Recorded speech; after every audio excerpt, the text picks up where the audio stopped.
yang telah menyempatkan diri, menyempatkan waktunya untuk mengikuti kegiatan destinasi budaya positif.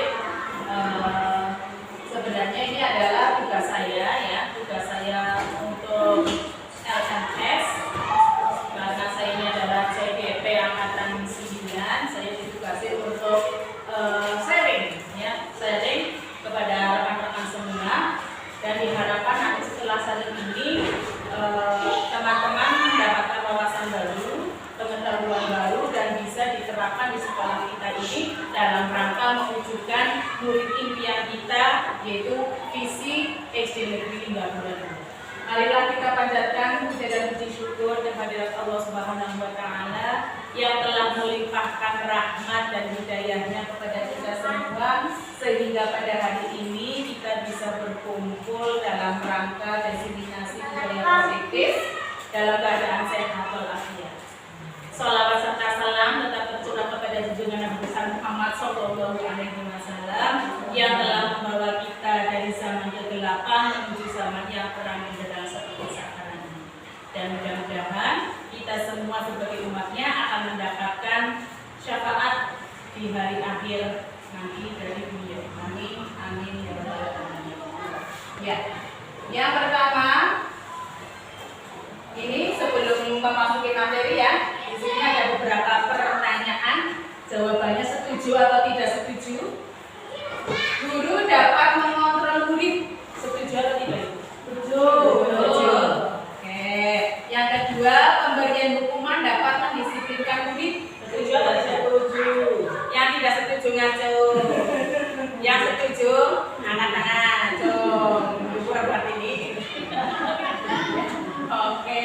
Kemudian pemberian hadiah dapat meningkatkan prestasi murid atau prestasi siswa. Setuju tidak? Tidak. Yang tidak setuju ngacung. Yang setuju ngacung. Ya, lebih banyak yang setuju ternyata. Berarti sering memberi hadiah ya Bu. Kemudian guru dapat menyelesaikan masalah murid. Setuju atau tidak? Guru dapat menyelesaikan masalah murid. Setuju. Terakhir, guru sebagai teman. Setuju. Baik, ya nanti kita mengetahui jawabannya betul atau salah. Nanti kita melihat materinya lebih lanjut, dan nanti bisa menilai sendiri. Oh ternyata jawaban saya benar. Oh ternyata jawaban saya keliru. Ya, next. Materi yang akan saya paparkan di sini yaitu ada 6. Pertama, disiplin positif, kemudian hukuman dan konsekuensi, keyakinan kelas, kebutuhan dasar manusia, dan 5 posisi kontrol. Yang terakhir segitiga restitusi.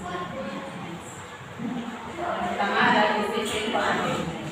Ya, cobalah buka. Saya akan mengajak ibu-ibu untuk melakukan kegiatan ini. Cobalah buka. Jadi nanti bersama sepadu ya, bersama teman yang ada di sampingnya, Anda dan teman Anda akan melakukan kegiatan cobalah buka. Anda sebagai A, ya. Kemudian tugas Anda adalah mengepalkan salah satu tangan Anda. Jadi dikepalkan tangannya seolah-olah dalam ini berisi tanggung jawab atau berisi uang sesuatu yang berharga, dan Anda sebagai Anda yang bertanggung jawab atas benda yang dipegangnya, ya. Sesuatu yang sangat berharga di dalam kepala tangan Anda. Anda perlu menjaga benda tersebut sekuat tenaga Anda, karena begitu pentingnya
mengontrol diri. Jadi walaupun orang-orang di sekitarnya ini berusaha untuk membuka, tapi Bu Hati ini tetap kencang, ya, teguh dengan pendiriannya. Itulah kontrol diri.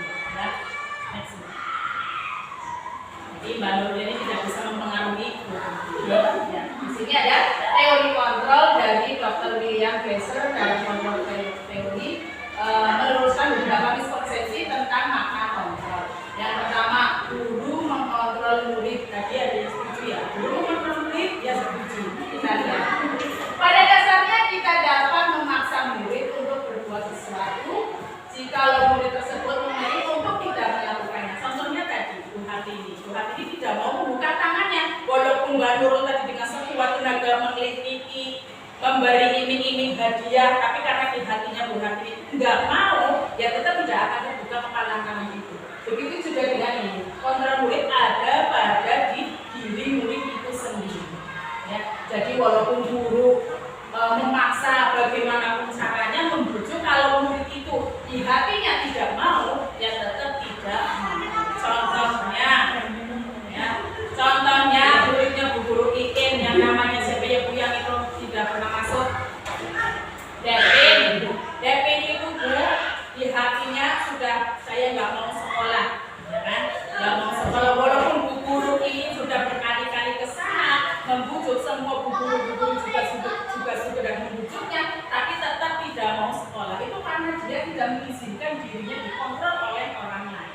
Jadi yang memegang pengaruh kontrol itu adalah murid diri sendiri atau hati kita sendiri, tidak bisa dipengaruhi oleh orang lain. Teori kontrol menyatakan bahwa semua perilaku memiliki tujuan, bahkan terhadap perilaku yang tidak disukai. Kemudian miskonsepsi selanjutnya yaitu semua penguatan positif, efektif, dan bermanfaat. Nah, ini adalah miskonsepsi. Miskonsepsi itu berarti salah paham ya. Di sini kita mengira bahwa semua penguatan positif ini bisa efektif dan bermanfaat. Tapi ternyata coba kita bareng-bareng. Penguatan positif atau rujukan adalah bentuk kontrol, segala usaha untuk mempengaruhi murid agar memulai suatu perilaku tertentu adalah usaha untuk mengontrol murid tersebut. Nah, namun ini penguatan positif ini bisa efektif jika dilakukan dengan jangka waktu yang pendek. Tapi jika dilakukan dengan jangka waktu yang lama, berulang lagi, lama-kelamaan murid ini akan sadar, ya, dan bahkan mencoba untuk menolak untuk tidak melakukan hal yang dibujuknya. Jadi penguatan positif atau pemberian penghargaan jika dilakukan secara terus-menerus berulang-ulang ini tidak akan efektif. Nah, kritik dan membuat orang merasa bersalah dapat menguatkan karakter.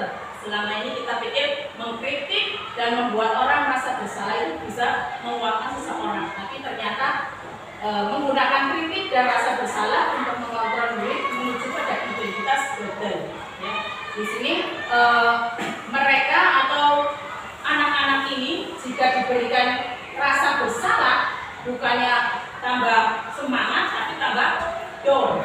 Ya, di sini mereka akan bertanya-tanya, berdialog dengan diri mereka sendiri. Hatinya bertanya, oh ternyata saya ini membuat kecewa. Saya ternyata sudah salah. Saya begini, saya begitu. Jadi hatinya akan berbicara seperti itu. Kemudian miskonsepsi selanjutnya bahwa orang dewasa memiliki hak untuk memaksa. Banyak orang yang dewasa yang percaya bahwa mereka memiliki tanggung jawab untuk membuat murid-murid berbuat hal-hal tertentu. Apapun yang dilakukan dapat diterima selama ada sebuah kemajuan berdasarkan sebuah pengukuran kinerja.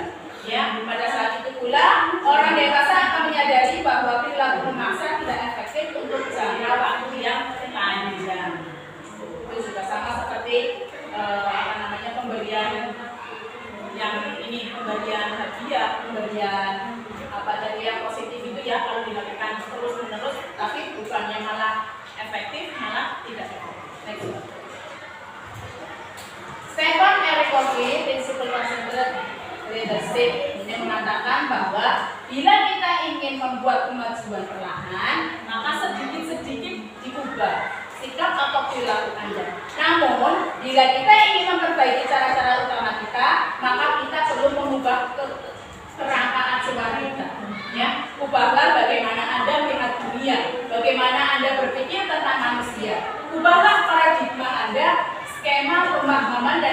pembahasan aspek-aspek tertentu tentang realitas ini. Jadi kita misalnya kita ingin merubah paradigma dari stimulus respon ke teori kontrol ini, kita hendaknya secara perlahan, ya, tidak mungkin harus break semua itu, tidak, tapi secara perlahan, ya, dengan sedikit mengubah sikap atau perilaku kita.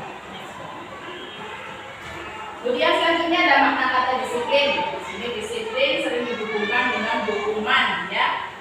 Padahal sesungguhnya ini berbeda. Disiplin positif tidak harus dengan memberi hukuman. Ini boleh diberikan hukuman kalau sudah terakhir kali sudah tidak ada pilihan lain. Maka kita boleh menggunakan hukuman ini. Jika perlu kita tidak usah memberi hukuman. Kalau memang masih bisa dinego, masih bisa diberikan pengertian, itu kita lakukan itu. Jangan baru sedikit langsung beri hukuman, itu jangan, ya. Bapak pendidikan kita Ki Hajar Dewantoro menyatakan bahwa di mana ada kemerdekaan, disitulah harus ada disiplin yang kuat. Sesungguhnya disiplin itu bersifat self disiplin, yaitu kita sendiri yang mewajibkan kita dengan sekeras-kerasnya. Tapi itu sama saja, sebab jikalau kita tidak sangka melakukan self disiplin, wajiblah penguasa lain mendisiplinkan diri kita. Maksudnya apa? Maksudnya dari kata di sini yaitu jika murid ingin merdeka, maka murid harus mempunyai disiplin diri yang kuat.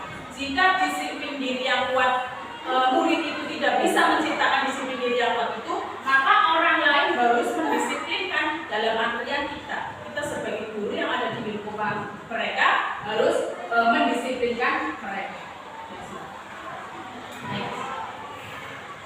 Nah, ini pemikiran Ki Hajar Dewantoro ini sejalan dengan pandangan Glenn Rosen, ya, dalam bukunya Restructuring School Discipline 2021 yang menyatakan bahwa arti dari disiplin ini berkonotasi dengan disiplin diri. Disiplin diri dapat membuat seseorang menggali potensinya menuju kepada sebuah tujuan, sesuatu yang dihargai dan bermakna. Dengan kata lain, disiplin juga mempelajari bagaimana kita mengontrol diri, bagaimana menguasai diri untuk memilih tindakan yang mengacu pada nilai-nilai kebijakan universal.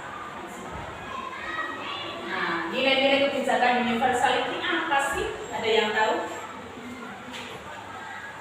Nilai-nilai kebajikan universal. Universal itu berarti artinya apa? Universal berarti artinya umum, ya, nilai-nilai kebajikan yang kita yakini, ya, yang secara umum. Contohnya apa? Nah, contohnya ada menghormati, kemudian menghargai, peduli, mandiri, ya, yang semuanya itu secara umum. Menghormati itu umum, ya kan? Menghargai umum, tidak terpengaruh oleh suku, bangsa, agama maupun bahasa, ya kan? Next. Nah, di sini adalah contoh dari disiplin positif. Saya melakukannya saya terapkan di SD Lingga 2 yang berupa pertama ini ada sebelum masuk kelas itu berbaris terlebih dahulu. Di sini tujuannya untuk anak belajar untuk berantri, ya, menghargai orang lain. Di sini supaya tidak berebut dalam masuk kelas. Kemudian di sini juga ada pergantian untuk menjadi pemimpin kelas, untuk menjadi kepemimpinan, untuk melatih kemandiriannya. Juga di sini saya menggunakan bergantian siswa, tidak hanya satu siswa itu saja, tetapi berpilih. Jadi nanti semua bergantian semua. Kemudian sebelahnya ada gambar berdoa, ya, berdoa sebelum pulang, sebelum mulai pelajaran dan sebelum pulang. Kemudian selanjutnya ada bersalaman. Di sini bersalaman dengan guru. Ini melatih etika seorang murid untuk menghormati, menghargai orang yang lebih tua.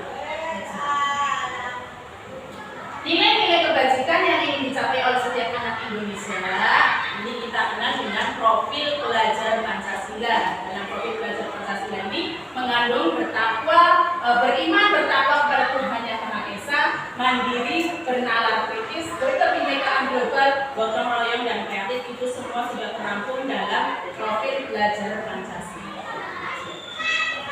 Nah, di sini ada 3 motivasi perilaku manusia,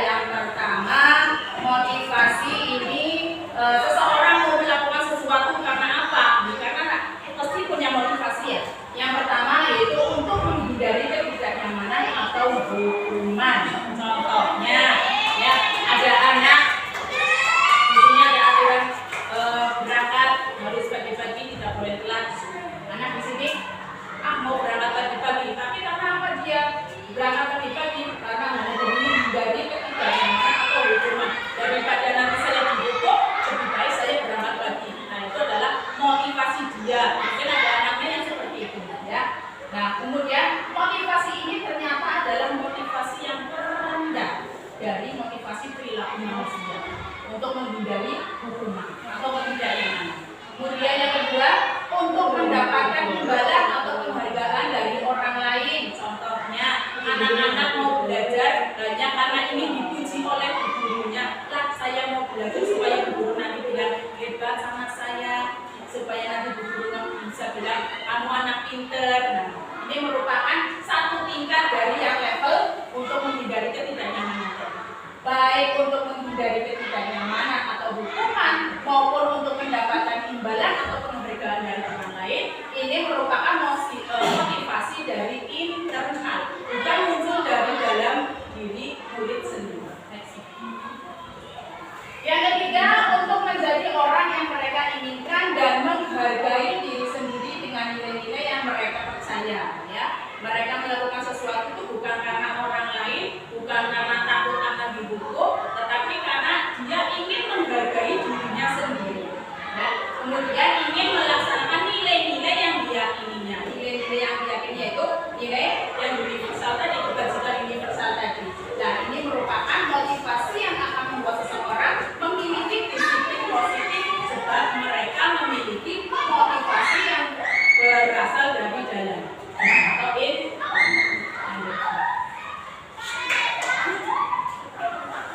kembali lagi ke teori kontrol ya, bahwa semua perilaku memiliki tujuan, bahkan perilaku yang tidak disukai. Tadi karena ada motivasi-motivasi tertentu. Ini ada kaitannya dengan teori kontrol. Hukuman dan konsekuensi, kemudian restitusi, ini adalah materi yang kedua. Ya, sebelumnya ke materi yang lebih mendalam, di sini ada pertanyaan lagi. Hukuman atau konsekuensi? Anak disuruh lari mengelilingi lapangan karena kelambatan sekelas pada jam pelajaran matematika. Menurut ibu-ibu, hukuman atau konsekuensi?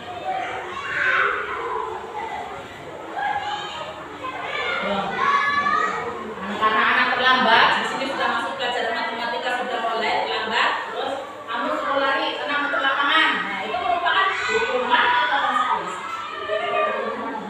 Hukuman. Yang jawab hukuman, ayo. Hukuman semua. Oke. Yang kedua, anak tidak boleh istirahat karena tidak mengerjakan PR. Maksudnya karena tadi tidak mengerjakan PR, jadi teman-temannya istirahat, dia melaksanakan PR-nya. Hukuman atau konsekuensi? Hukuman. Kemudian lanjut, mengepel lantai karena menumpahkan minuman ke lantai. Konsekuensi atau hukuman? Ya. Anak disuruh lari mengelilingi lapangan karena terlambat masuk kelas pada jam olahraga. Sama-sama lari mengelilingi lapangan. Hukuman? Karena sama-sama lari mengelilingi lapangan, hukuman. Yang hukuman? Yang konsekuensi? Terakhir, anak membersihkan halaman sebab tidak mengikuti upacara. Karena tidak mengikuti upacara, akhirnya disuruh nyapu di halaman. Konsekuensi atau hukuman?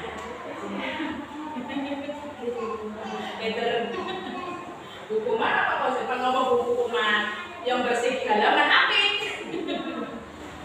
Ya, itu nanti disimpan di hati.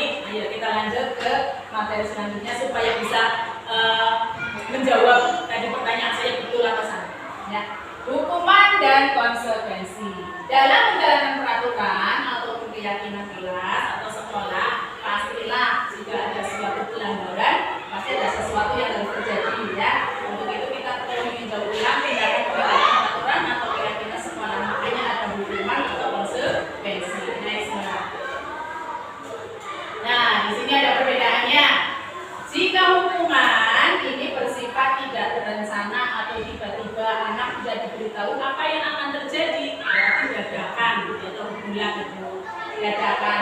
Ketika anak melakukan kesalahan, langsung kamu harus begini. Jadi anak harus langsung melaksanakan. Kemudian satu arah dari pihak guru yang memberikan dan murid hanya menerima. Kemudian hukuman yang diberikan bisa berupa fisik, psikis anak, fisik maupun psikis ya. Kemudian anak tersakiti oleh suatu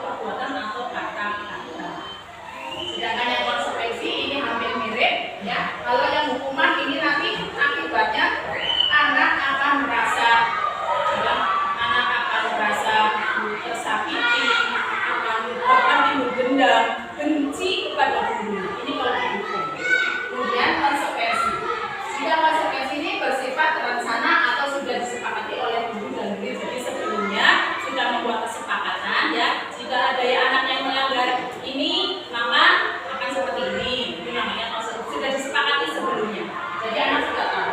Kemudian dibuat oleh pihak guru atau sekolah dan murid mengetahui sebelumnya. Konsekuensinya akan diterima jika ada pelanggaran. Selanjutnya murid tetap dibuat tidak nyaman. Ya, walaupun tadi sudah mengetahui, sudah terencana, tapi tetap saja murid tetap dibuat tidak nyaman untuk jangka waktu yang pendek. Nah, ini ada perbedaannya. Anak tidak nyaman tapi jangka waktu yang pendek. Setelahnya anak bisa berbaur kembali seperti semula. Tapi kalau tadi dihukum bisa pindah, kunci apa hilang. Kalau hukum. Nah, di sini ada dihukum oleh penghargaan. Ternyata penghargaan ini bisa menghukum ya. Tadinya tadi sebelum saya mempelajari materi ini juga kasih penghargaan bisa menghukum. Maka penghargaan jadi senang. Tapi ternyata ini lain. Menurut Kohn mengemukakan beberapa pernyataan dari hasil pengamatannya selama ini tentang tindakan memberikan penghargaan yang nilainya sama dengan menghukum seseorang. Pernyataan tersebut yaitu next. Nah, ini pengaruh jangka pendek dan jangka panjang. Tadi sudah saya jelaskan bahwa jika penghargaan diberikan dalam jangka waktu yang pendek itu mungkin bisa efektif. Tetapi kalau diberikan dalam jangka waktu yang panjang, maka lama-kelamaan murid akan berontak ya, maksudnya tidak akan menyadari lama-lama kan bosan, sungkan, terus kemudian motivasi untuk kreativitasnya juga berkurang karena ketergantungan dengan penghargaan tersebut. Kemudian penghargaan jadi tidak efektif, penghargaan juga dapat merusak hubungan. Ini maksudnya jika ada seseorang atau murid yang diberikan penghargaan, sedangkan yang satu tidak, maka akan timbul rasa kecemburuan sosial ya. Aib dinai yang orang dinai, artinya dicemburu. Itu yang dinamakan merusak hubungan. Tadinya berteman baik, akhirnya jadi bisa pecah atau retak. Kemudian penghargaan bisa mengurangi ketepatan, penghargaan menurunkan kualitas karena tadi yang diincar adalah penghargaannya bukan kualitasnya ya. Maka kualitasnya ini jadi semakin menurun. Kemudian bisa mematikan kreativitas dan bisa menghukum ya. Kemudian motivasi dari dalam diri atau intrinsik. Ini motivasi dari dalam dirinya ini menjadi berkurang karena kita tergantung dengan penghargaan. Selanjutnya ada restitusi. Restitusi ini adalah proses menciptakan kondisi bagi murid untuk bisa memperbaiki kesalahan mereka sehingga mereka bisa kembali kepada kelompok mereka ya dengan karakter yang lebih kuat. Jadi menuju ke identitas sukses, bukan menjadi ke identitas yang gagal. Ini restitusi juga merupakan proses kolaboratif antara guru dan murid atau siswa ya, untuk mencari solusi dalam memecahkan masalah mereka dan membantu murid berpikir tentang orang seperti apa yang mereka inginkan dan bagaimana harus memperlakukan orang lain. Next. Di sini ada ciri-ciri restitusi. Restitusi ini bukan untuk menebus kesalahan, namun untuk belajar dari kesalahan. Restitusi ini untuk memperbaiki hubungan, bukan untuk memecahkan hubungan ya. Restitusi adalah tawaran, bukan paksaan. Kemudian menuntut untuk melihat ke dalam diri, mengoreksi diri sendiri, bukan mengoreksi orang lain. Kemudian mencari kebutuhan dasar yang mendasari tindakan. Kebutuhan dasar apa yang sebabnya? Kebutuhan dasar apa yang sebenarnya dia itu sedang dibutuhkan ya. Kemudian restitusi ini fokus pada karakter bukan tindakan. Restitusi ini bisa menguatkan, fokus pada solusi, mengembalikan murid yang berbuat salah pada kelompoknya. Maksudnya tadi berbuat salah kemudian bisa kembali ke kelompoknya karena tadi sudah diberikan solusi ya, kemudian bisa hatinya itu sudah biasa lagi tidak merasa bersalah ataupun merasa gagal. Selanjutnya ada keyakinan kelas. Next. Mengapa keyakinan kelas tidak peraturan kelas saja? Ada yang tahu?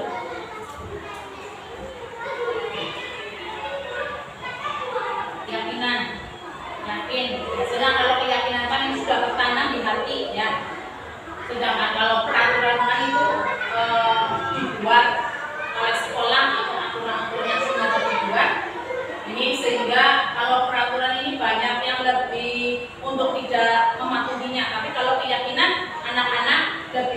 bisa meyakininya.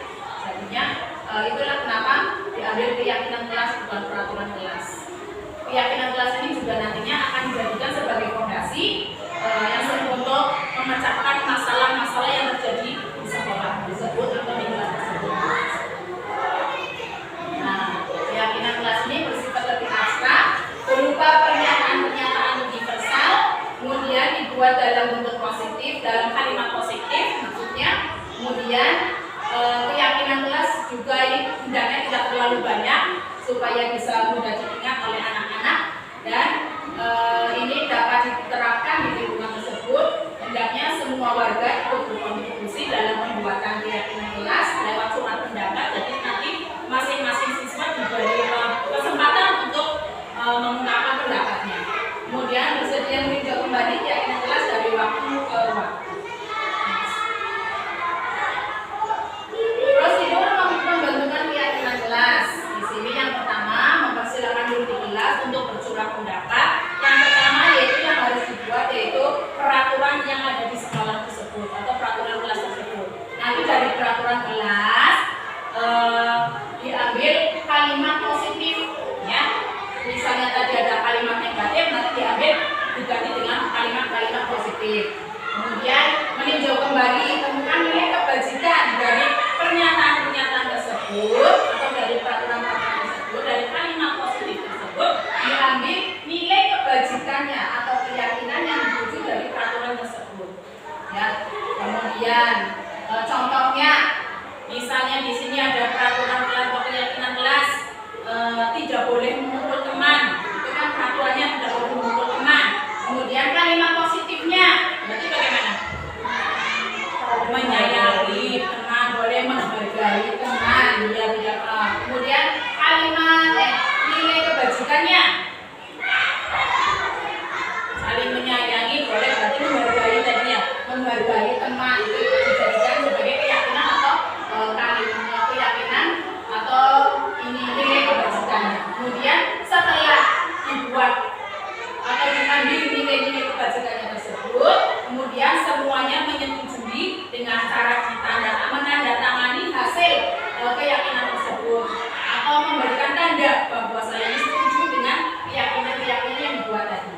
Kemudian setelah dibuat, diletakkan di dinding supaya anak-anak bisa melihat dan mengingatnya keyakinan kelas yang sudah dibuat. Contoh pembuatan keyakinan kelas kemarin saya sudah terangkan di kelas 1, membuat keyakinan kelas.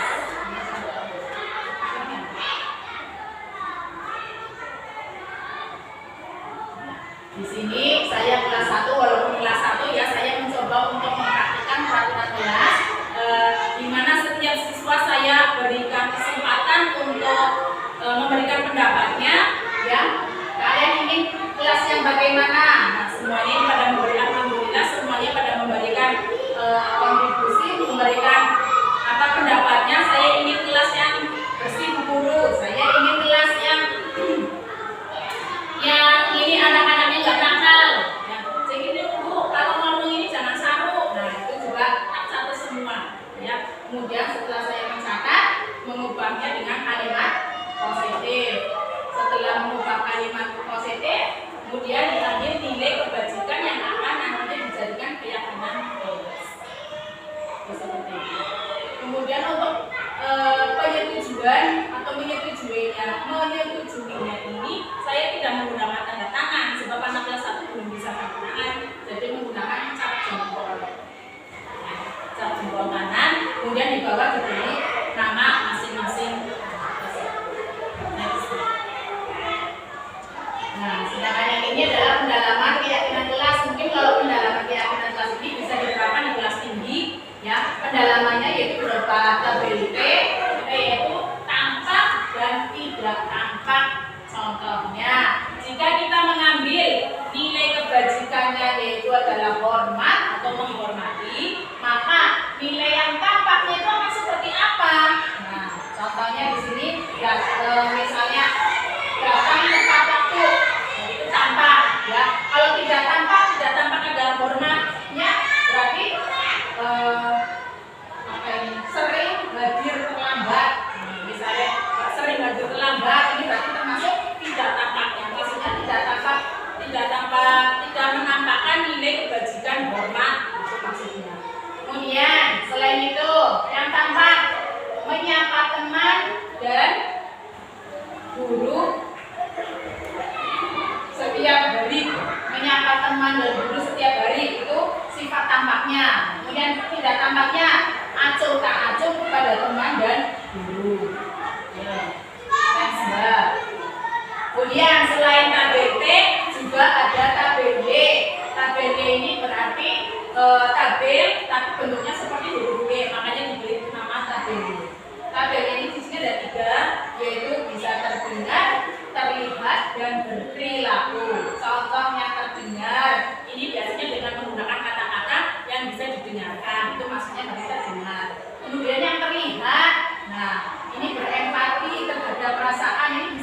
memegang barang milik orang lain hanya dengan izinnya. Ini berarti peraturan kelasnya tidak boleh mengambil barang milik orang lain. Nah, yang melihatnya berarti memegang barang milik orang lain hanya dengan izin. Kemudian perilakunya bagaimana? Ya, ini bisa tampak tersenyum ramah, perilakunya, kemudian memberikan salam hormat, salaman dengan salaman, kemudian tangannya diletakkan di dada. Ya, next sebelah. Selanjutnya ada tugas guru dan tugas murid, tugas kamu, tugas saya. Ya, itu antara yang dimaksud adalah tugas guru apa, tugas murid itu apa. Contoh tugas guru tugasnya mengajar, mendidik, menjawab pertanyaan dan sebagainya. Kemudian murid tugasnya belajar, mencoba, menghasilkan yang terbaik dari diri, bertanya jika tidak paham, mengikuti peraturan, ya, kemudian menjalankan keyakinan jelas, mendengarkan dan sebagainya. Next. Selanjutnya materi kebutuhan dasar manusia. Kebutuhan dasar manusia di sini ada 5 kebutuhan dasar. Yang pertama yaitu bertahan hidup. Bertahan hidup ini berarti bersifat fisiologis, kaitannya dengan fisik kita. Ya, contoh makan, minum, dan kebutuhan yang lainnya. Kemudian yang kedua ada kebutuhan kasih sayang dan rasa untuk diterima. Ya, kasih sayang, ingin diperhatikan, diberi kasih sayang oleh orang tua atau oleh guru atau temannya, ya.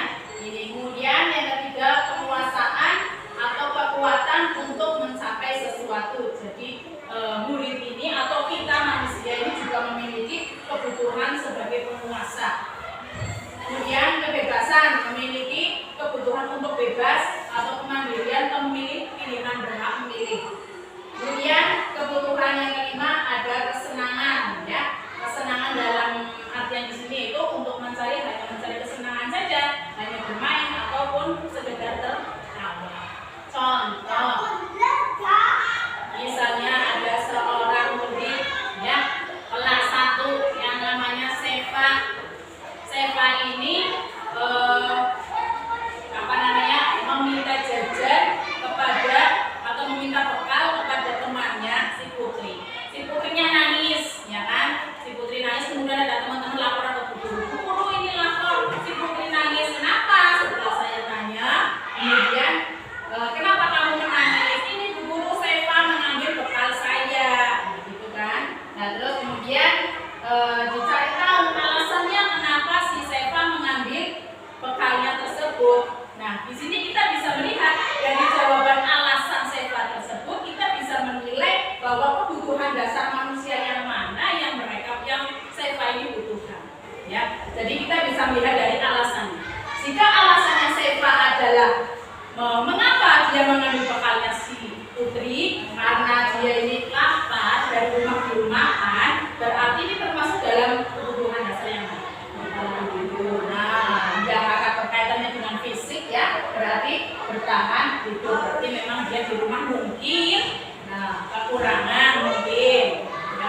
Kemudian jika alasannya adalah Seva, kenapa sih kok kamu mengambil bekalnya Putri?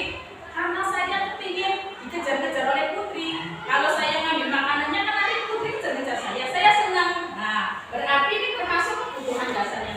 Kasih sayang, kasih sayang dan rasa untuk diterima, pengen diperhatikan di Putri, maksudnya begitu, ya. Kemudian jika dia mengungkapkan alasannya karena saya kan cowok, saya kan bebas.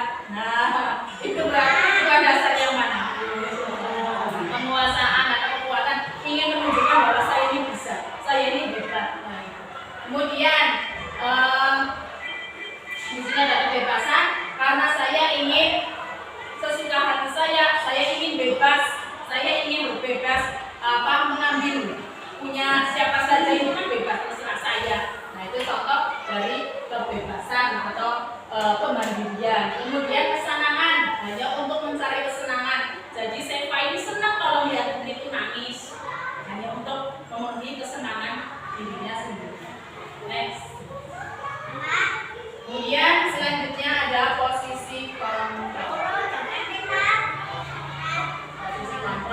Ini posisi kontrol guru ada 5 ya, ada 5 posisi kontrol guru. Yang pertama itu penghukum, kemudian yang kedua adalah pembuat merasa bersalah, yang ketiga sebagai pemantau, kemudian yang keempat sebagai teman, yang kelima sebagai manajer.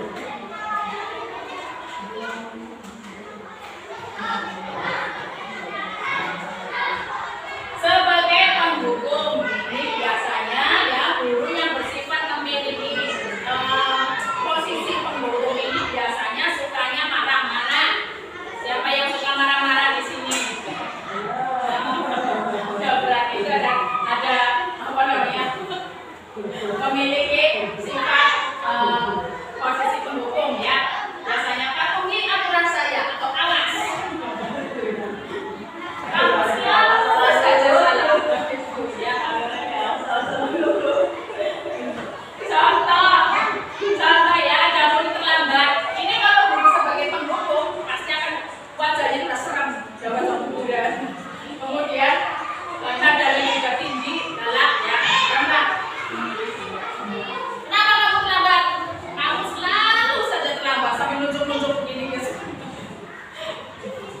Nah, dan jika guru berperilaku demikian, maka hasilnya bagaimana? Murid akan merasa marah, ya. Murid akan merasa marah, merasa dendam atau bersifat agresif, ya. Bisa saja setelah dihukum, setelah dimarahi, mencoret-coret bukunya, karena marah melampiaskan kemarahannya di buku, mencoret bukunya, atau bahkan nyoret-nyoret meja, atau bahkan jika gurunya tadi yang bersifat menghukum ini menggunakan motor, bisa saja motornya digeser, kalau paku, atau ada dikempesi bannya. Ya anak-anak mungkin ya, anak karena gangsel ya, itu demikian kalau menghukum. Lanjut. Yang kedua yaitu membuat merasa bersalah. Nah, kalau membuat merasa bersalah ini suaranya yang diucapkan itu lembut, tapi kata-katanya ini masuk sampai hati. Bahasanya sih ya lembut ya, suaranya adanya lembut, lirik.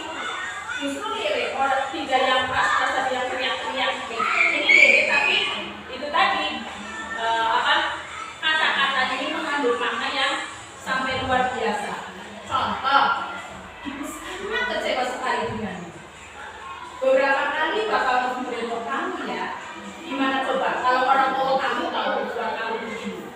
Itu kan di sini murid akan memiliki rasa bahwa dipojokkan, akan merasa bahwa dirinya paling buruk, ya, tidak bisa membanggakan orang lain, mengecewakan orang tuanya. Ini merasa tidak berharga, merasa telah mengecewakan orang-orang yang disayanginya. Maka ini biasanya malah justru lebih parah dari yang tadi, yang sebagai penghukum.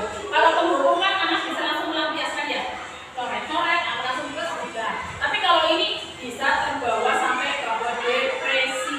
Anak ini bisa sampai depresi, bahkan bisa bunuh apalagi kalau anak dari puber ya, pacaran, terus kemudian yang perempuannya ngomongnya kayak gini sebagai merasa bersalah, alah langsung kayak pengalaman.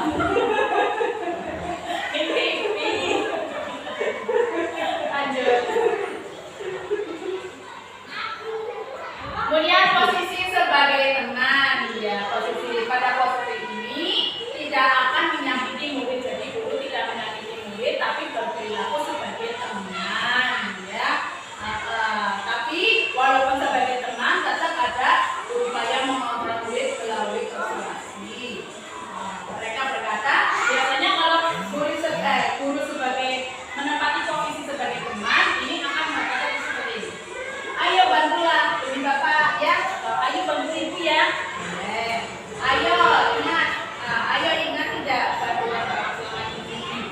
Ya sudah, lain kali tidak apa-apa, nanti dibantu. Tapi kata-katanya ini menganggap bahwa murid itu sebagai temannya. Jadi di sini murid biasanya tidak akan merasa kecewa, tidak merasa bagaimana ya, tidak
memiliki keterampilan di posisi baik di posisi teman maupun di posisi sebagai pemantau. Jadi gabungan antara keduanya itu maksudnya gabungan antara posisi teman dan posisi sebagai pemantau. Ini namanya posisi manajer. Jadi sewaktu-waktu bisa menjadi teman, sewaktu-waktu bisa menjadi sebagai pemantau.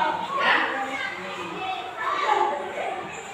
Selanjutnya segitiga restitusi. Langkah-langkah segitiga restitusi di sini, segitiga restitusi itu ada 3 langkah ya. Yang pertama ada menstabilkan identitas, kemudian validasi tindakan yang salah dan menyayangkan keyakinan. Fungsi dari segitiga restitusi ini, ada yang tahu Ibu? Apa bahkan asing baru mendengar segitiga restitusi?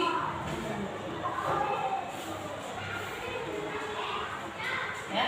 Fungsinya segitiga restitusi ini adalah untuk memecahkan permasalahan yang terjadi pada siswa di SD, terutama di SD kita ini.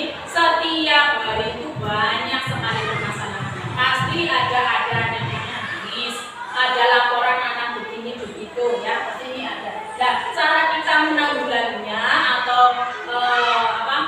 menghadapinya kita terapkan dengan segitiga restitusi. Bagaimana caranya? Yang pertama ada menstabilkan identitas. Menstabilkan identitas ini yaitu mengubah identitas anak dari anak yang gagal karena melakukan kesalahan menjadi anak yang sukses.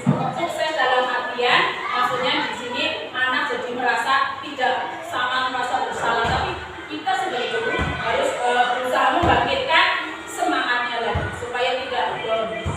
Ya. Kemudian validasi tindakan yang salah. Validasi tindakan yang salah ini tingkah laku yang salah, memahami alasan dari kesalahan. Maksudnya validasi tindakan yang salah, apakah benar kita memvalidkan kesalahan dari anak tersebut? Apa benar kamu melakukan ini?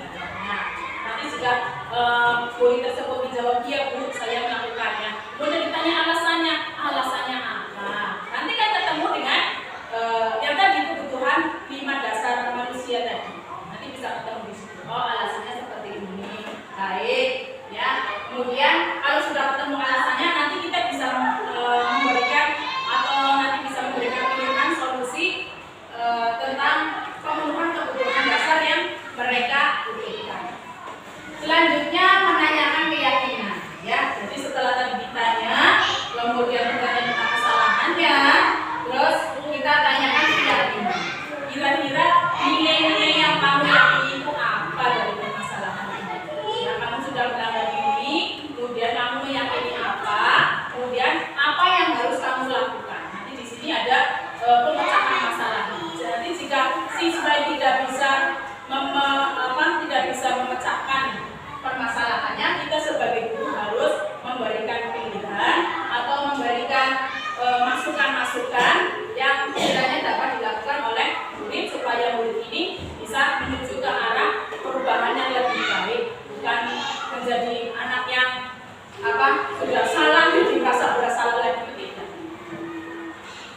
Di dalam menstabilkan identitas ini biasanya guru ini mengucapkan kata-kata seperti ini.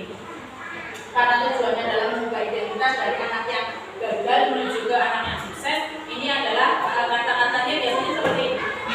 Jika kan anak tadi melakukan kesalahan, kemudian kita sebagai guru mengucapkan tidak apa-apa, kamu tidak berbuat salah itu tidak apa-apa, sebab tidak ada manusia yang tidak berbuat salah. Semua manusia pasti pernah melakukan kesalahan. Ya, di sini bisa menggunakan kata-kata itu. Dengan menggunakan kata-kata itu diharapkan anak menjadi agak tadinya di bawah sekali perasaannya, setelah mendengarkan gurunya ngomong seperti itu jadi agak mending. Ya. Karena guru juga pernah melakukan kesalahan sama seperti kamu. Nah, itu nanti kan bisa mengubah identitas kondisinya menjadi baik. Next. Nah, di sini saya juga melakukan segitiga restitusi dengan anak kelas 1 yaitu bernama Izam. Suaranya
mulai dari yang kelas 1 ke kanan.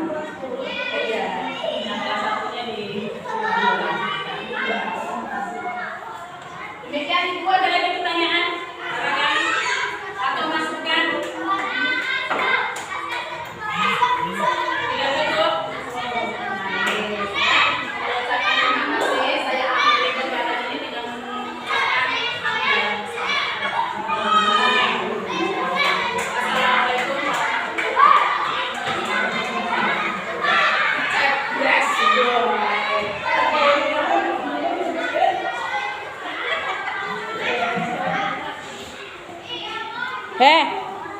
masih ora cukup.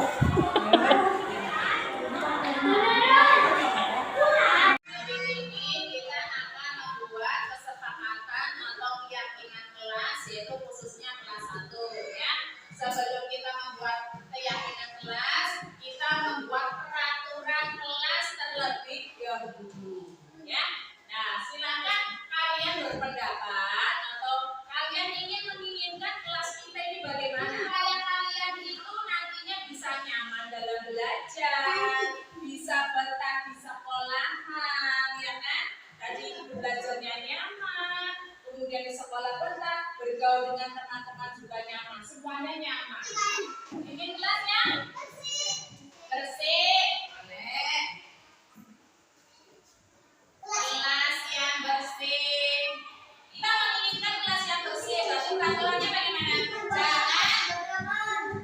Jangan membuang sampah. Ya, jangan membuang sampah sembarangan. Kemudian bikin apa lagi? Tadi, ayo. Tidak boleh apa lagi? Nah, tidak boleh ngomong saru atau tidak boleh ngomong saru atau tidak boleh berbicara kasar. Ya. Nah, ya. Tidak boleh. Nah, tidak boleh berbicara kasar atau saru. Kemudian sesama teman, bagaimana?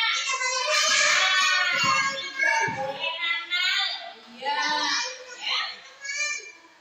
Kenapa?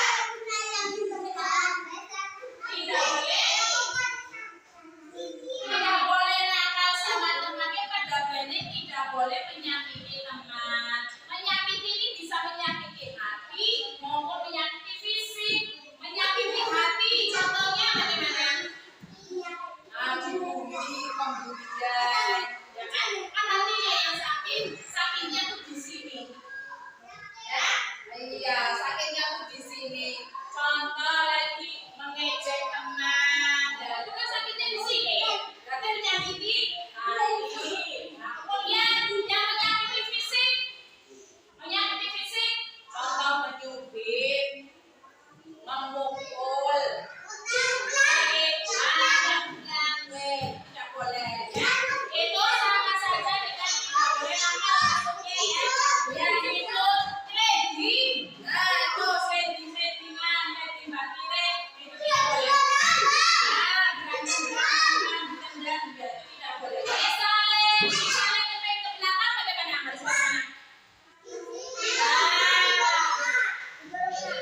sopan sama teman. Betul apa tidak? Menurut Alka, perbuatan Alka ini sudah betul atau salah? Baik, ini ya Alka. Semua orang itu sudah pernah melakukan kesalahan. Ya, kamu juga pernah melakukan kesalahan sama seperti Alka. Jadi, Bu Guru di sini tidak akan mencari siapa yang salah. Namun Bu Guru akan membantu Alka untuk menyelesaikan masalah yang sedang dihadapi sama Alka. Baik. Alka melakukan itu pasti ada alasannya kan? Apa alasannya? Kenapa Alka kok bisa marah-marah sama temannya dan sampai mengucapkan kata-kata yang kurang sopan? Temannya nakal duluan, kemudian Alka jadi marah dan mengeluarkan kata-kata yang kurang sopan gitu. Alka masih ingat apa tidak? Dulu waktu pertama kali masuk, kita kan telah membuat keyakinan kelas bersama-sama. Masih ingat apa tidak? Masih, bagus sekali. Kira-kira menurut Alka, tadi marah-marah sama teman, kemudian berbicara yang kurang sopan sama teman, menurut Alka ini melanggar keyakinan kelas kita yang bagaimana? Kesopanan, baik. Menurut Alka, sopan kepada orang lain itu penting apa? Baik, kalau memang itu penting, maka menurut Alka, bagaimana caranya supaya Alka ini tidak marah-marah lagi sama teman, kemudian tidak mudah untuk mengucapkan kata-kata yang kurang sopan gitu. Menurut Alka bagaimana? Baik sama teman, terus menghargai teman, harus lebih menyayangi teman, boleh, terus dan lebih bersabar. Ya misalnya ada teman yang nakal, Alka harus sabar dulu, jangan terburu-buru langsung mengucapkan kata-kata yang kurang sopan. Baik, kira-kira Alka ini mau memulai perubahan ini kapan? Hari ini ya, baik ya. Mudah-mudahan Alka bisa melakukan perubahan ini hari ini. Semoga Alka sukses, kemudian Alka juga menjadi anak yang soleh. Baik Alka, terima kasih. Tetap semangat ya. Terus dulu. Assalamualaikum warahmatullahi wabarakatuh. Nama saya Alka Livi, kelas 1 SD Lingga Purworejo. Saya senang sekali telah berdiskusi dengan Bu Guru untuk menyelesaikan masalah saya. Terima kasih. Assalamualaikum warahmatullahi wabarakatuh.